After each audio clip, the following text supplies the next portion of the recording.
All right. I think we're live. Looks like it. Your boy Deluxe Man is currently dealing with a cold. It is that time of year. Sinuses, allergies, flu season. Everything is coming. And your boy is recovering from whichever one hit me. I've been bedridden all day. But because I love you, I am up here to give you a pro wrestling review of WWE NXT, the very first episode of 2018, which premiered January 10th of 2018. To me, I have nothing else to say, but I love NXT. Man, this was a fun show. It was fun. Terrific. So many good things to come from the show. They just do everything, a lot of things, if not everything, right. The commentary, the storytelling, the development of the characters, making us care about the good guys, the baby faces, making us hate the heels, giving us a reason to hate the heels, establishing why they're heels, and setting up future matches for future events. I have to be careful I don't get too excited. I'm still recovering from the cold. But so many good things were done tonight. I think for the premiere show of 2018, it was pretty good. And as always, if this is the first time you've seen me talk about NXT, if you're not really a fan of NXT or you're on the fence about it, this is the right episode to get involved with. I've always tried to get as many people as I can to check out NXT because I feel like, yeah, you get to see them somewhat when they get to the main roster, but outside of what they do on the main roster or what they've done in the indies, I feel like you don't really get to see them in their best state, like their best characters, their best gimmicks, their best personas, unless it's on NXT, because for some reason when they get to the main roster, they get all screwed up. I'm sorry, I feel like other than maybe Kevin Owens and maybe Sami Zayn, and of course a few others, every call-up that's come from NXT when they go to the main roster has not been the same. I can't think of one that's reached like the biggest success. I mean, you can argue Seth Rollins, you can argue Dean Ambrose and Roman Reigns because they're the Shield, but they didn't start with NXT. They started with FCW. They came through NXT. I'm talking about homegrown. Well, see, I can't even say that because Sami Zayn wasn't made on NXT. He kind of was, but El Generico is where he came from. That's El Generico. Kevin Steen is Kevin Owens. Finn Balor is Prince Devitt. The personas, the gimmicks, WWE made personas came from NXT. They got over on NXT. You know, Shinsuke Nakamura might have been a megastar in Japan, but he got over in the States on NXT. But the transition from NXT to the main roster just doesn't work. And it's happened so badly. It's happened so often and frequently to all these former NXT talent. You think about the Tyler Breezes, the Baileys, the Sasha Banks, the Becky Lynch's. I mean, Charlotte's been looking good. There are exceptions to the rule. Don't get me wrong. But out of all the ones coming up, maybe 20%, if that, I might even have to say 15 or 10% of the ones that moved up actually saw success. And it bothers me. It does bother me when I see people like Ember Moon and Lars Sullivan and, you know, Johnny Gargano and the Street Profits and Cassius Ohno and all these other amazing talents do some great things. Some great things here on NXT, then go to the main roster and end up being nothing. Just another body on the roster. So when I see people like Aleister Black, who is killing it, and by all means, is main roster ready. Beyond ready for the main roster. I don't want him to go up. I want him to stay down here as long as possible and get as much storytelling with him done to where even if he does move up to the main roster and he doesn't get the kind of booking he gets down here, he gets so over that it doesn't matter. Now, is that possible? I don't know. But we'll have to see, because I'm very scared for what's to come. And people here in the live chat are making examples. The Revival. See, the Revival, I can't really blame too much on WWE because they got hurt. Injuries screwed up the Revival. But at the same time, let's say they didn't get hurt. Would they be as good as they were on NXT? I don't know. I don't feel like it. Somebody said Xavier Woods. And here's the thing.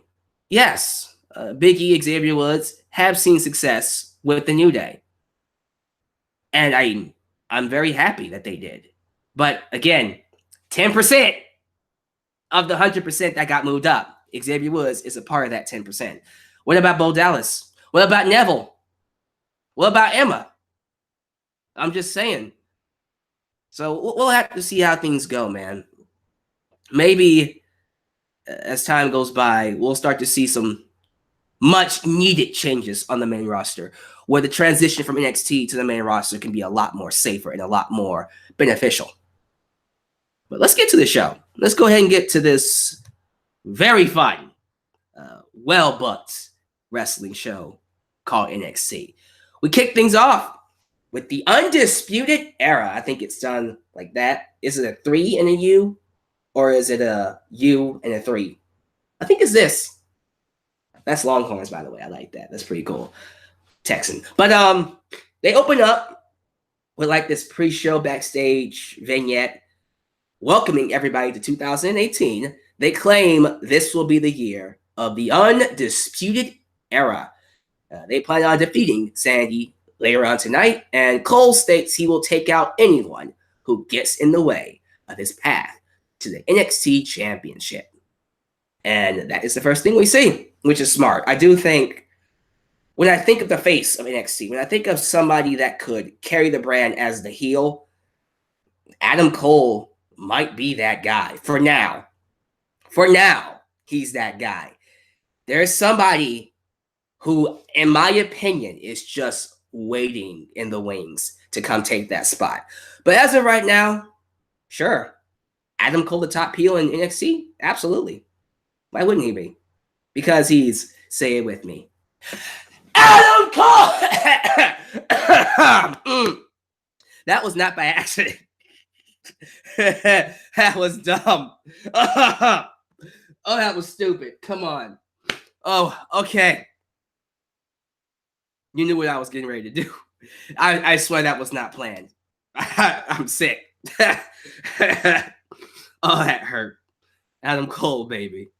Moving on to the opening contest. We get Shayna Baszler making her in-ring debut on NXT. She took on Dakota Kai. You've seen Dakota Kai debut in the Mae Young Classic. You've also seen Shayna Baszler in the Mae Young Classic. Well, can't really say this was the best debut for Dakota Kai because Baszler basically, no, not basically, she straight up dominated Dakota Kai. She destroyed this poor girl. This poor Australian girl next door. Beautiful looking. Oh my God, she's cute. Woman, Dakota Kai. And it was kind of disturbing. I mean, in a good way. It was actually really, really, I'm trying to find the right word for it. Refreshing to see a heel like Shayna Baszler in the women's division. Not just on NXT, but period. When was the last time we've had a dominant female wrestler like this? I'm serious. When was the last dominant female wrestler we've had that just ran through people like this? Beth Phoenix? If that.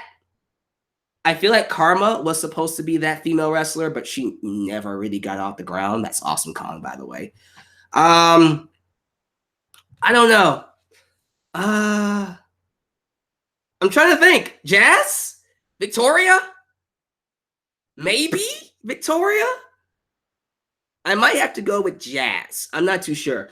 But it's been a while since we've seen a dominant female persona like Shayna Baszler. And it makes sense. This MMA sawing off Japanese strong style kickboxing messiah. What did Morrow call her? What did he call her? The submission magician. Like that dominant persona we don't see a lot. Very Brock Lesnar-esque when it comes to the women. And to see her go in there, pull, yank, twist, turn, and just manipulate the joints of Dakota Kai and just break her down with submissions and all these holds.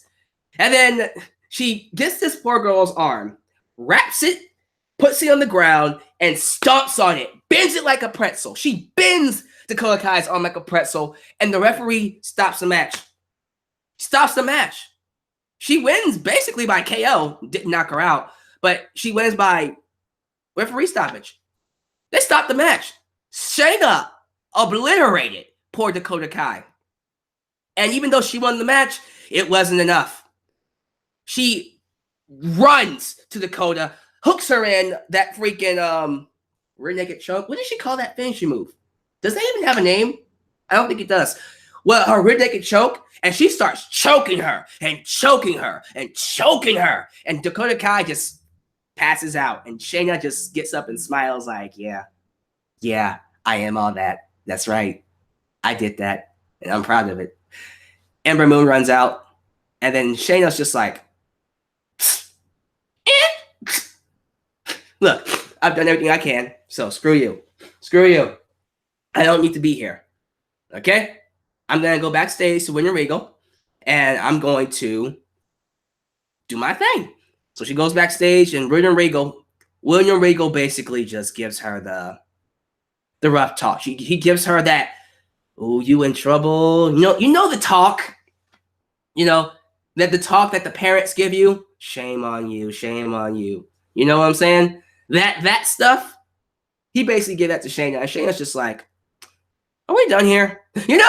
She has no respect for authority. She doesn't care about anybody. She doesn't. She doesn't care about nobody but herself.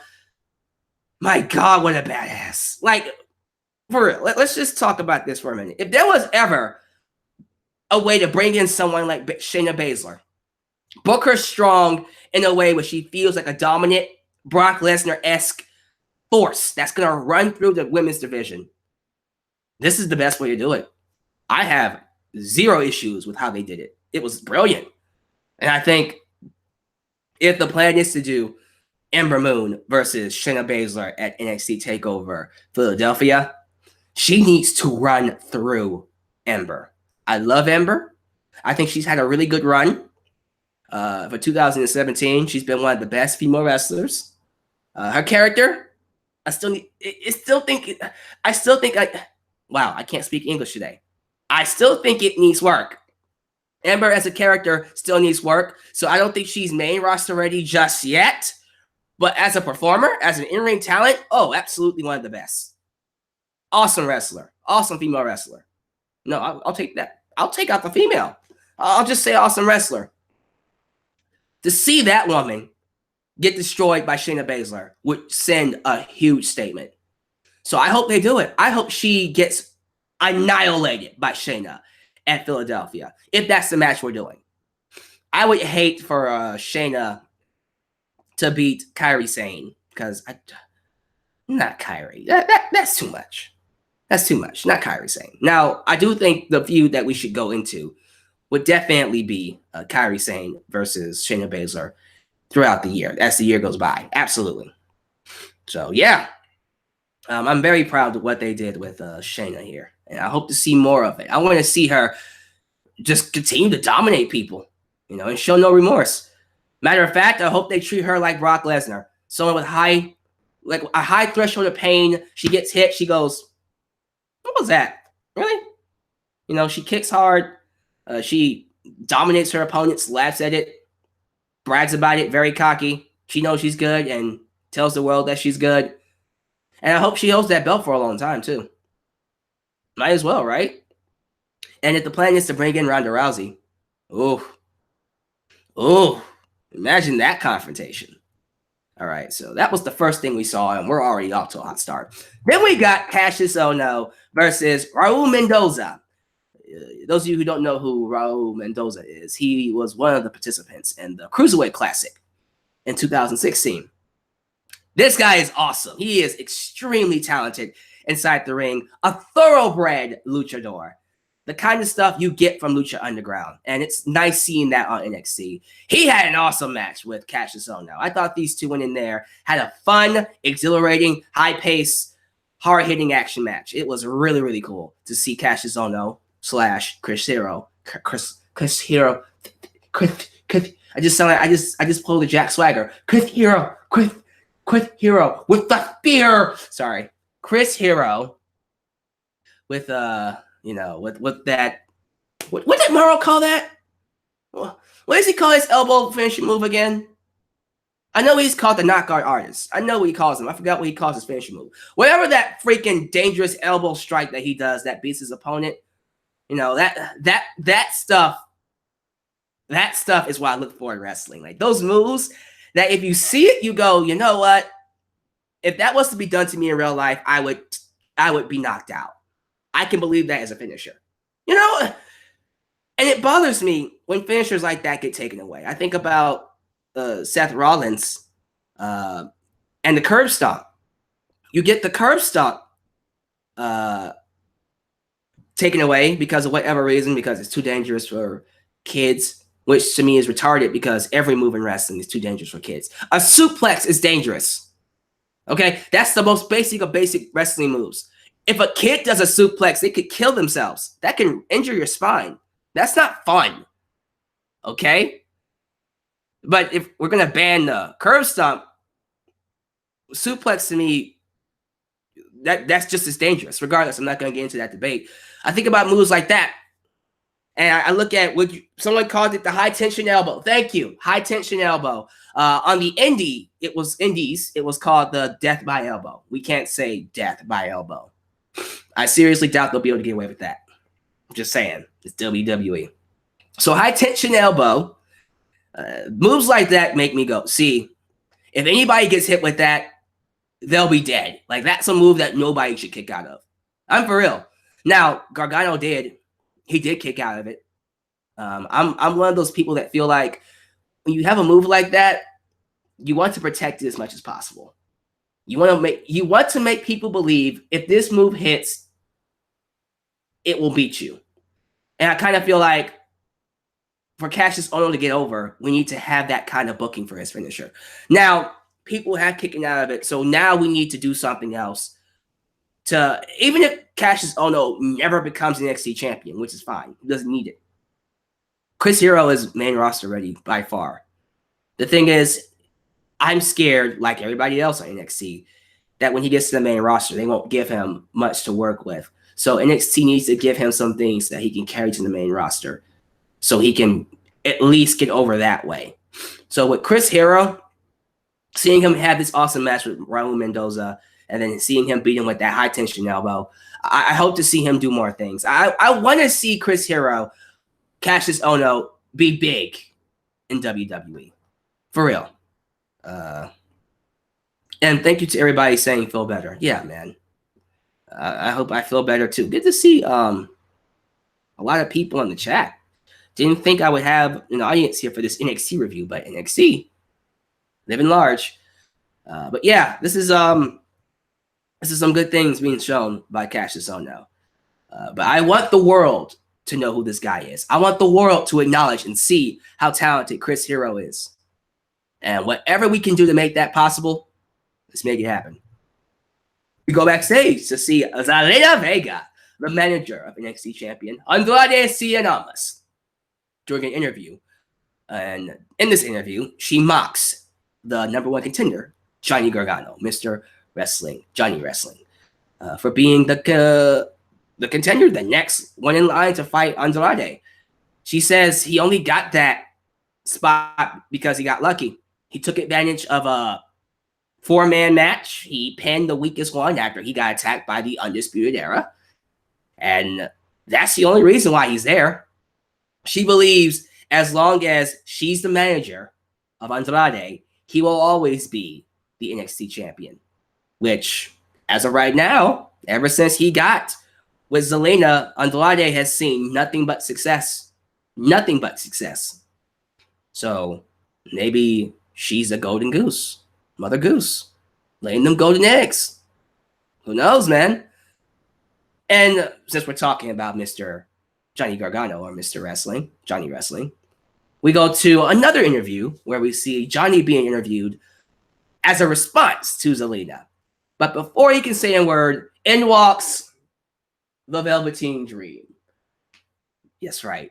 Velveteen Dream returned tonight, and it looks like he's looking to get back his spot. Picking up on what Zelina said, he basically reminds Gargano that the only reason he got in that match was because he got hurt. Originally, it was supposed to be Velveteen Dream and Cassius Ohno competing for a shot against, Andrade Cien championship. And Velveteen Dream got hurt. He got injured in his match with Aleister Black. And he's been out ever since. Now that he's back, he wants his spot back. And he tells Gargano that he's looking to take out this nobody. Yeah, he beat Cassius Ohno. Yes, he won a 4-man match. But he didn't beat a superstar like Velveteen Dream. And until he does, he plans on showing the world who the real #1 contender is. So I guess this means we're setting up a Velveteen Dream and Gargano match in the future.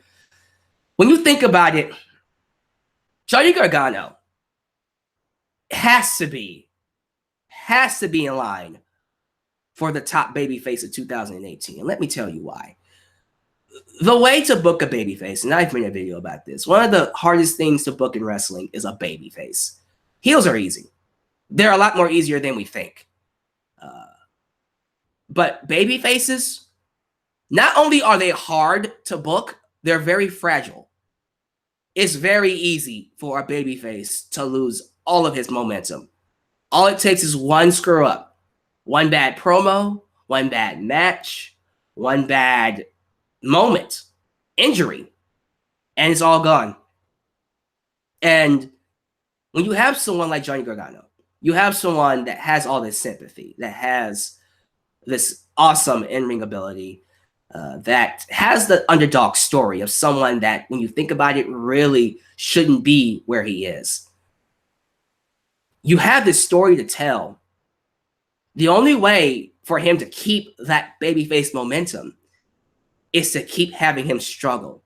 It's the claw. It's the scratching and the clawing and the hard work and the perseverance. That's what's going to make the character Johnny Gargano the top babyface in 2018. And when you look at him right now, look at how many dark clouds are looming over him. You got Velveteen Dream breathing down his neck. You got Zelina Vega and Andrade Cien, the champions. But then there's one more dark cloud. One dark cloud just kind of looming in the shadows. Someone just waiting to pounce and ruin that moment for Gargano. That, my friends, is Tommaso Ciampa, who should be returning from injury very soon. And if that's the case, if it is true that Ciampa is returning from injury, Gargano is in for one hell of a rude awakening. And I am scared for what's to come. But the thing is, all these obstacles, all these dark clouds, it's going to make you want to root for Gargano even more. It really is. This guy is being set up to be the top babyface in wrestling for 2018. I'm serious. By the end of 2018, I think Johnny Gargano will have reached Sami Zayn, Daniel Bryan. I won't say Steve Austin, Rock. That's too high. That's a little high. But the most beloved babyface levels, like AJ Styles, guarantee you by the end of 2018, everybody will be talking about Johnny Gargano, Johnny Wrestling, because of what's happening with him and the championship match at NXT TakeOver Philadelphia, and then wants to come afterwards with Tommaso Ciampa. So I am dying to see what they do for him. That's going to be an awesome feud. Because you know they got to do it. They got to do Gargano and Tommaso Ciampa. Hopefully they do it for the NXT Championship. Probably not, but maybe they will. We shall see. So, we move on to William Regal, who meets the Street Profits. Street Profits backstage. And apparently we're going to do Authors of Pain and Street Profits next week. #1 contendership match to take on the tag team champions. I personally think Authors of Pain will be moving up very soon. So with that in mind, you got to give the win to the Street Profits, right? You would think that the Street Profits get this victory. At the same time, they could lose to the Authors of Pain. But I don't know. We'll have to see. What a statement that would be if the Street Profits beat the Authors of Pain, who have rarely lost to anybody. Like, their win-loss record is impeccable. They've only had, like, what, 1 or 2 losses? If that. I feel like they've only had, like, 1 loss. Probably 1 or 2, but we'll see if the Street Profits can conquer the Authors of Pain next week. Then we get this match. We got Lars Sullivan taking on Lio Rush. For me, Lio Rush is a straight joy to watch. The only blemish on Lio Rush's career was, and this is just my opinion, I'm not a fan of spots where someone kicks out of a move that they really shouldn't kick out of. Lio Rush is the guy that took a powerbomb off the top of a ladder through a table, and he stood right back up. Other than that, that one little mishap that I just think was like, why? I mean, he still lost the match, so it's not a big deal. But other than that, I love this guy. I'm a big fan of Lio Rush. And some of you are bringing up the fact that he tweeted Emma about Emma that she wasn't ready for Asuka and how it was in bad taste. What? For real? Like, it's not a big deal. I don't even know why people made a big deal out of that. I didn't care. Like, he told a bad joke on Twitter. No reason for him to be fired. Regardless of what happened, I'm happy to see Lio Rush still in NXT, still in WWE, and he was a joy to watch in this match. Lars Sullivan is the big monster, Kane-esque dominant force that NXT basically wants to make into the next Brock Lesnar, if anything else. For him to be that, he's got to look dominant. He's got to look good. His opponents, in my opinion, might have to do most of the work because Lars is coming up. He's starting to find himself. He's starting to get to that level where he can carry himself in a match. But I feel like as of right now, he's still a work in progress, meaning his opponents have to do the work to make him look good. What better person to make him look good than Lio Rush? Lio made him look like a monster. Among men, not so much, but a monster. And I love seeing Lio get tossed around by Lars Sullivan. And, of course, Sullivan wins the match. You would think he would win. I have an issue, though. Small issue, not a big deal. Just an opinion. I'm not a fan of his finisher. And I've said this before. I'm not a fan of the freak accident. It's like a... What is that? He scoops him up and slams him. Scoop slam? It's weak. It's not the fact that the move itself is like horrible or anything. I just feel like a signature move, okay. For real, like one of those moves that he does where people kind of kick out of, like Dolph Ziggler's Famouser. Cool move, but doesn't win matches. I look at that freak accident move and I go, that's the kind of move I don't really buy him beating people with. Maybe as time goes by, he'll upgrade to a new finisher, and he should. Because I'm not buying the freak accident as a legit finisher. It was like Bobby Roode's finisher, which was like a pump handle slam, a glorious slam. And then he brought in the glorious DDT, which really works. I feel like with Lars Sullivan, yeah, we need to get him a better finisher. Although, I do feel like this is something NXT does. They always start their talents off with weak finishers. But then as time goes by, they upgrade them. Although, I don't understand why people like Neville come in with the red arrow, and he keeps that move. And people like Sami Zayn come in with that crazy haluva kick, which he kept from the Indies. I mean, he didn't come in with the Brain Buster. His finisher is the Brain Buster, which he can't use in WWE because it's too violent. But it's one of those things that NXT does. They start them off with weak finishers, and then later on, give them a big, legit finisher. So then, to me, the question is, what would be the best finisher for Lars Sullivan to have? Like, for real, I'm asking, live chat, comments, what would be a good finisher for Lars Sullivan? As I'm sitting here thinking, I don't want it to be the choke slam. I'm tired of the choke slam. Choke slam worked for Kane and Undertaker and Big Show. I don't want to see it again from nobody else. For real, those are the only men that make that finisher work. Lars Sullivan needs something else. Powerbomb? I don't think I want to see that either. Kevin Owens has the powerbomb. Batista used the powerbomb. I want him to have something different. A belly to belly, body splash, like the Ultimate Warrior or Mark Henry. Maybe if you modify it a little bit, we can make that work. I don't know. Oh, Black Hole Slam. Alabama Slam. Okay. Now we're getting somewhere. I like the Black Hole Slam. I like that. He can probably make that work. I'm starting to like that more and more. Alabama Slam, I'm cool with. That would work too. A different version of the powerbomb. Like what exactly? Like, I need some ideas here. Right? Clothesline from Hell depends on how it's executed. I might buy it.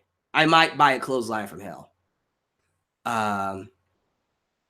We'll have to see. But keep giving me your ideas, especially if you're watching this after the live broadcast. What finisher would you have Lars Sullivan use? But basically, after Lars Sullivan beats Lio Rush, he gets on the microphone and he basically calls out Killian Dane. Calls him out, says he wants to fight him because he loves the fact of having a challenge. And he feels like the only person to give him a challenge is Killian Dane, which is going to set up their match at NXT TakeOver Philadelphia. I can't really hate on what they're doing with Lars Sullivan. I'm liking a lot of things they're doing with him. Like his entrance. I love his entrance. I love when he comes out, that theme song. Da da da dun dun dun dun dun dun dun dun dun dun dun. I love that. I love it. I might do a mashup of that. Would that work with Brock Lesnar? Dum dum dum dum dum dum dum dum dum dum dum dum dum dum dum. I think I just found my new mashup. I'm gonna have to try it out.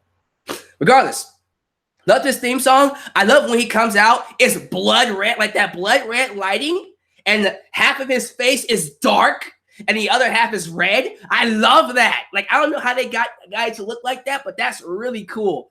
But then he walks down the ring, and then he gets inside the ring. There's this big spotlight, and then it shines a light on Lars, and it casts his shadow. Like, that's awesome. That's unique. I don't see that stuff. That's something that's going to help him stand out. That is cool. I feel like he's a monster when it comes to that entrance. The only thing that he's missing, honestly, is a finisher. Like a finisher that says, like I said, with the high tension elbow with Kassius Ohno, you hit it, it's over. You're not kicking out of this. So hopefully he gets a good finisher, man. And I think he'll be set. Move on to the main event. Originally, it was going to be the Undisputed Era taking on Sanity. But Sanity got attacked backstage by the Undisputed Era. And the match got canceled. They go outside. They walk to the ring to brag about beating down Sanity. We see Nikki Cross, crazy Nikki Cross, try to attack them because she's crazy Nikki. But that's when William Regal comes out and tells them, you will have a tag team championship match tonight. Out walks Aleister Black and Roderick Strong.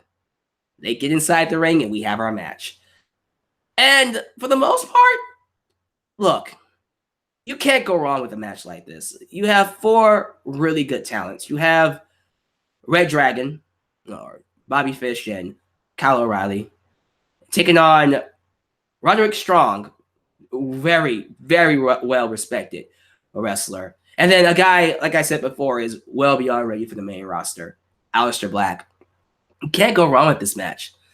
The thing is, people are still not happy that Aleister Black lost his first match to, well, he didn't really lose a singles match. He just lost. He just got pinned. Like, he got pinned by Johnny Gargano. And I kind of feel like, to me, and this is why I said, because I didn't do a review of the show last week, but this is why I said on Twitter, Aleister Black losing doesn't hurt him. It doesn't. He didn't even lose. He got pinned, yeah.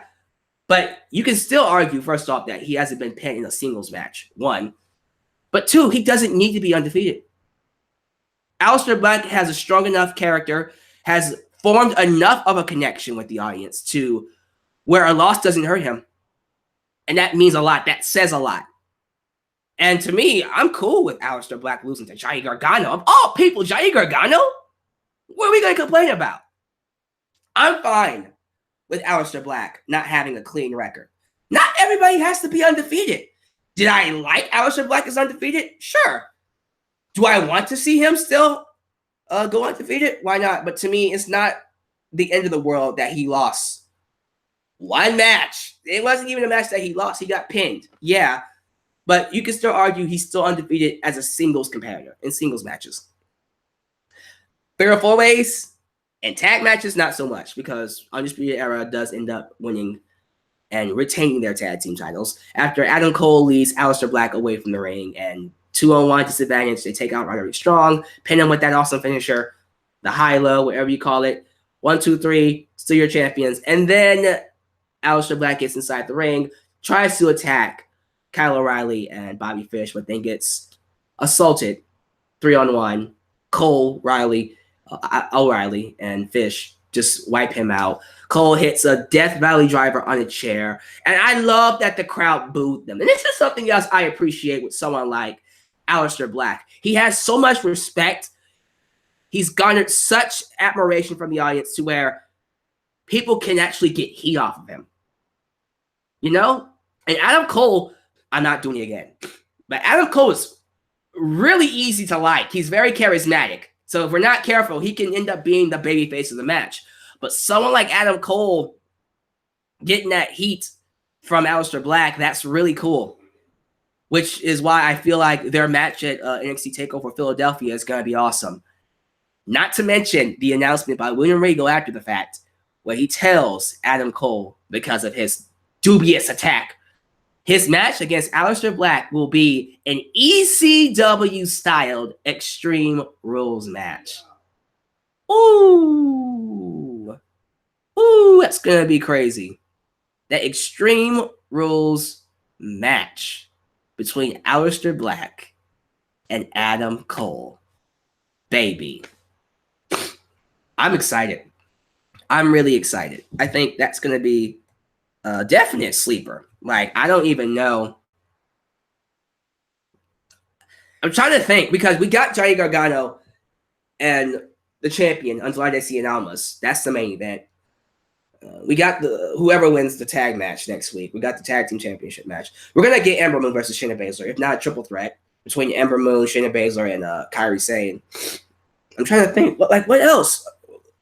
Lars Sullivan and Killian Dane, of course. Yeah, I mean, that could be the sleeper hit. Man, that's going to be one hell of a takeover. One hell of a takeover, man. So we'll see. It's going to be a great show. I can't wait for it. And if this NXT is an indication of what's to come, we're in for one hell of a year when it comes to NXT. So I'm seeing a lot of good things from this show. I love that we're bringing in new female wrestlers, Dakota Kai, Shayna Baszler. We're probably going to bring in more female wrestlers from that Mae Young Classic to make the division feel a little bit more fresh and filled with more depth, which would be very good. Especially if we're moving up a few people. I expect them to move up Ember Moon and Iconic. So we're going to need to fill up this division very soon. Yeah, man, I'm seeing a lot of good things. A lot of the good things coming in from NXT this year. So give me your thoughts about NXT tonight. What's your favorite part of the show? Who is in your opinion, the person to watch when it comes to NXT in 2018? As I said, I think Johnny Gargano is going to be top babyface. I'm putting my stake on that. I'm not backing up from that at all. Johnny Gargano will be the top babyface in 2018 based off of how they're booking him. You just watch. You just wait and see. So we'll see. But let's end this by getting some chat reactions. Going to the live chat. So let me know, guys, what match you're looking forward to the most. What is your favorite segment of the night? How you feel about Shayna Baszler? How you feel about Johnny Gargano's story? How you feel about the main event? Black and Roderick Strong taking on Undisputed Era. Anything. Kassius Ohno, Raul Mendoza, Lars Sullivan's entrance. Lars Sullivan versus Lio Rush. Lio Rush. Velveteen Dream. Let me know. Talk to me, baby. All right, let's read this chat real quick. I see a lot of you got a good laugh at my my Adam Cole hiccup there. I'm sick. So, of course, me being sick, I wouldn't be able to do that. I should have known better. That bruh, that's so bad. I'm gonna have to go back and watch that. That was hilarious. I took an L real hard. Oh my, Devin White, Adam Koff, baby. Stop it. Stop it. That was hilarious. Cody Kohler says, is it Kohler? Is it Collier? Is it Collier? You don't have to tell me how to say your name, Cody. Said he loves Shayna's debut. Ultra Shadow says Dakota Kai could be the next Bayley. Yeah. I hate to say it. Yeah, that actually might be a true statement. She did an interview, I think it was on WWE.com or after the show, where she was interviewed by whoever that woman was, and she called Shayna a bully, and she showed so much sympathy. And I look at her and go, my God, what happened to Bayley? Like this is what Bayley was. And I hate to say it, but yeah, you're right. I think if this continues, if Dakota Kai gets more TV time, she will replace Bayley. And I love Bayley, but that can't be two girl next doors. I'm just saying, Dakota Kai might end up replacing Bayley, unfortunately, and then Bayley might have to turn heel. Jesus Christ. John Kevin, Shayna is the best heel in terms of women right now.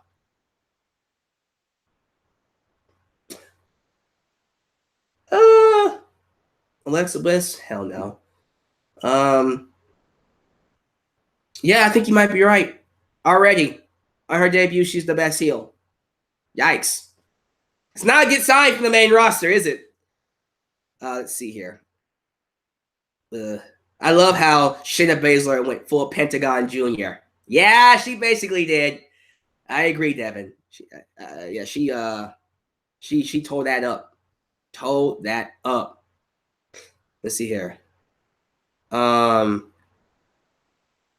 Elbow. Death by Elbow. High Tension Elbow. I don't know what y'all want to call freaking Kassius Ohno's finisher. I'm going to go with High Tension Elbow. I like that. Let's see here. Some of you are giving me some ideas for Lars Sullivan's finisher. The Bayley to Belly. Nah, bruh. Don't do that to me.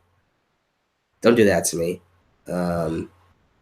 James H, delete Deluxe Man's dreads. No, I love my dreads. I worked very hard to have these dreads, and I'm not getting rid of them. You can believe that. There's ever a time to use a lame catchphrase like "believe that." That's the time to do it. Do I see an NXT star entering the Royal Rumble from like the male roster? No, but women, sure. Maybe one. Kairi Sane, if anything. Black versus Cole is the match I'm looking forward to the most. Hold on. Gargano getting the top of the mountain and then a feud with a returning Ciampa is something I'm looking forward to as well. This was said by the CD Project. All right, man. We'll have to see. We'll have to see. And see, yeah, these dreads have been grown since 2012. So yeah, 6 years. I ain't cutting this off. Sorry, buddy. And I'm gonna end it with this. Chris says Lars Sullivan's finisher should be a 450 splash. If Lars Sullivan can pull off a 450 splash, I will shave my head. Like, for real. If he does a 450 splash, the next video you see of me will be me bald because it ain't happening. So with that said, thank you guys for watching. I am very proud to be reviewing NXT again. I hope you guys enjoyed this review. With that said, if this is the first time you're watching me, like the video. You can follow me on Twitter right there. You can like me on Facebook right there. And of course, subscribe, like the video, donate to my PayPal or Patreon if you would like to help out. And if you want to help expand the Deluxe Man brand, buy yourself a Deluxe Man t-shirt right now at Pro Wrestling Tees. I love you guys. I'm going to go back to bed because I want to feel better. But this is your boy Deluxe Man signing off right here in your boy Deluxe Man's world. Okay, that one was fake. I'm sorry. I'm out of here. Peace.